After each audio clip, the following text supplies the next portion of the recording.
একটা সময় আমাদের দেখা উত্তরবঙ্গে লাঙ্গল মার্কা নামে যে কেউ যদি লাঙ্গলে নির্বাচন করতো সে পাস নিশ্চিত। মাত্র 15-20 বছরের মধ্যে সেখানে লাঙ্গল মার্কা থার্ড হওয়া খুব কঠিন হয়ে যাচ্ছে। আচ্ছা, আপনি কি মনে করেন কিনা যে আওয়ামী লীগে একটা কথা আছে, আওয়ামী লীগের জনভিত্তির চাইতেও প্রতিবেশী রাষ্ট্রের গোয়েন্দা সাপোর্ট এবং প্রতিবেশী রাষ্ট্রের যে সাপোর্ট এটাই সবচেয়ে বেশি গুরুত্ব বহন করে। এই অবস্থায় আওয়ামী লীগকে শুধুমাত্র বিদেশি সাপোর্ট দিয়ে বা বাংলাদেশে রাজনৈতিক দল যদি কেউ চায় যে তার প্রতিপক্ষ রাখার জন্য আওয়ামী লীগ কানার, সেটা সুযোগ আছে কিনা? না, একদমই সুযোগ নেই। এবং আওয়ামী লীগ ধরেন পালাইয়া যদি হাসিনা যদি ভারতে পালাইয়া না যায়, যদি উগান্ডায় যেত বা বুলগেরিয়ায় যেত, তাও সম্ভাবনা ছিল ফেরার। কিন্তু ইন্ডিয়াতে যাওয়ার কারণে তাও নাই। কারণ হইল বাংলাদেশের রাজনীতিতে আওয়ামী লীগকে নর্মালাইজ করার মানে হইল ইন্ডিয়াকে নর্মালাইজ করা। আওয়ামী লীগের তো অনেক আত্মীয় স্বজন আছে, বিএনপি জামাতের লোকজন আত্মীয় স্বজন আছে না, আওয়ামী লীগের সাথেই তো বসবাস করতে হয় 3 বেলা। তো ফলে আওয়ামী লীগের ব্যাপারে কট্টর মনোভাব সব জায়গায়, মানে খুনি ক্রিমিনালদের বাদে যেটা যাদের নর্মাল ভোটারদের কথা যেটা বলা হইলো, হ্যাঁ, সবার নাই, কিন্তু থাকার কোনো কারণও নাই। কিন্তু ভারতের ব্যাপারে, ভারতের এই নগ্ন হস্তক্ষেপের ব্যাপারে বাংলাদেশের মানুষের একটা জাতীয় ঐক্য আছে। সেখানে আপনার আওয়ামী লীগকে ফেরানোর সবচেয়ে বড় সমস্যা হইলো এখানে রাজনীতি আওয়ামী লীগকে ফেরালে ইন্ডিয়াকে ফেরাইতে হবে।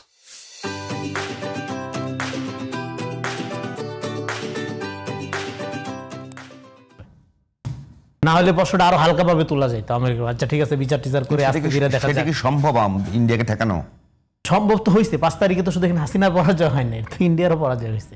তার এন্টার ফরেন পলিসি, তার এস্টাবলিশমেন্ট, এটা তো পরাজিত হয়েছে। গণঅভ্যুত্থান তো হয়েছে ভাই এখানে, এবং সে গণঅভ্যুত্থানে মানুষ ইন্ডিয়ার এই স্থানীয় প্রতিনিধিকে যেরকম বিতাড়িত করছে, ইন্ডিয়ান ন্যারেশন, বয়ান, তার যে তাদের যে এখানকার যে এস্টাবলিশমেন্ট, সেটাকে তো মানুষ বিতাড়িত করছে। তো ফলে এখানে তো পরাজিত শক্তি তারা এখন। ফলে পরাজিত শক্তি হিসাবে ইন্ডিয়ার জন্য এখন ক্রাইসিসটা কি? এখন ক্রাইসিসটা অন্য জায়গায় চলে গেছে। ধরেন ইন্ডিয়া কি আশা করে, শুধু বাংলাদেশ না, তার আশেপাশের প্রত্যেকটা রাষ্ট্রই ইন্ডিয়ার সার্বভৌমত্বের জন্য হুমকি হয় এরকম কোনো কাজ করবে না, এরকম ক্রিমিনালদের আশ্রয় প্রশ্রয় দিবে না। এটাই তো তার প্রধানতম কনসার্ন, এবং বাংলাদেশের ব্যাপারেও তার প্রধানতম কনসার্ন এই। এখন বাংলাদেশের একজন কনভিক্টেড আসামি, হ্যাঁ, একজন না 2 জন, এবং বাকিদেরও বিচার আপনার প্রক্রিয়াধীন আছে, এবং আপনার এই বিচারের রায় কিন্তু সরাসরি টেলিকাস্ট হয়েছে বাংলাদেশি মিডিয়ায়, শুধু না ইন্টারন্যাশনালি। হ্যাঁ, তো ফলে এবং এই বিচার নিয়ে দেশি বিদেশি আপনার মৃত্যুদণ্ড যেহেতু অনেক দেশ সাপোর্ট করে না, ফলে মৃত্যুদণ্ডের ব্যাপারে কথা হয়েছে, কিন্তু ওভারঅল বিচার নিয়ে খুব বেশি কথা হয়নি। তো ফলে এরকম একটা জায়গায় আপনার এরকম একটা ক্রিমিনালকে আপনি এবার আপনার শুধু আশ্রয় প্রশ্রয় না, এটা ভিআইপি প্রোটোকলের মধ্যে রাখছেন। এবার আপনি আশা করেন পার্শ্ববর্তী দেশ আপনার সিকিউরিটির ব্যাপারে কনসার্ন হবে। এই আশাটা কি দূর আশা না? আপনার তো আগে নিজের ঠিক হইতে হবে। তাহলে আপনার আমার চিহ্নিত শত্রু, যার বিরুদ্ধে আদালতের রায় আছে, প্রমাণিত রায়, প্রমাণ সাপেক্ষে রায়, সেরকম একজন ক্রিমিনালকে আপনি এখানে একটা প্রোটোকলের মধ্যে রেখে আবারও যদি আপনি আশা করেন সেই পার্শ্ববর্তী দেশ আপনার স্বাধীনতা সার্বভৌমত্ব ক্ষুণ্ণ হয় এমন কোনো কিছু করবেন, আপনাকে সহযোগিতা করে যাবে আপনার সভারেন্টি রক্ষার জন্য, প্রতিবেশী সুলভ একটা আচরণ, আপনি তো আশা করার লেজিটিমেসি হারাইছেন। ফলে ভারতের স্বার্থে হাসিনার ব্যাপারে একটা সিদ্ধান্তে তাকে দ্রুতই আসতে হবে। এটা ভারতের রাজনীতির জন্য জরুরি, আমাদের জন্য। মানে কখনো কি মনে হয় যে ভারত এরকম সিদ্ধান্ত নেবে? নিতে হবে, এটা তাদের জন্য crisis. Hasina become a global burden.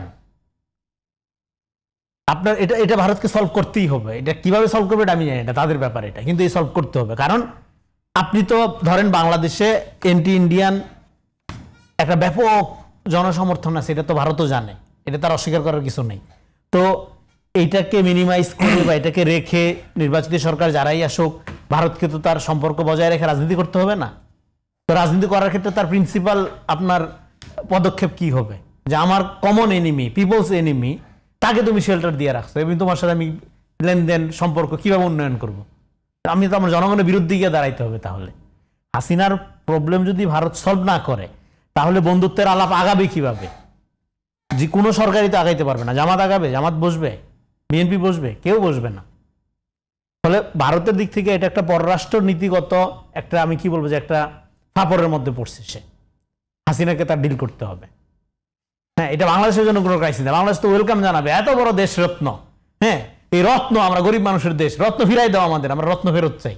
আমাদের রত্ন আমাদের কাছে থাকবে, আমরা দেখবো তার ভালো মন্দ, হ্যাঁ তোমার দরকার নেই দেখার, তুমি অনেক দেখছো ভালো হয়েছে।